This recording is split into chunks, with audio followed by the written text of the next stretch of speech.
In the quiet village of Umudara, where the red earth carried the footsteps of generations. But inside their small mud house, poverty spoke louder than dreams.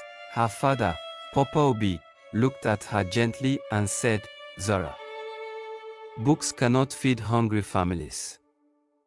But Zora's voice was quiet, yet full of courage. "Papa, my teacher says I can change the world." Her father turned away, not because he hated her dream, but because poverty had taught him to fear hope. One afternoon, Zora did something no one expected. She walked to the village market, holding the only chicken her family owned. A market woman looked at it and laughed softly. "This chicken is small. I cannot give you much." But Zora nodded. "It is enough. I only need books." When Zora ran home with the books in her hands, her mother smiled with surprise, but her father noticed. "Zora, where did you get this money?" The compound suddenly felt quiet. Then she whispered the truth. "I saw the chicken." Anger flashed across Papa Obi's face. Years of poverty, frustration, and fear exploded, but Zora said nothing. She simply lowered her head, and a tear fell into a small calabash bowl on the floor. Another tear followed, and another. Her mother cried softly.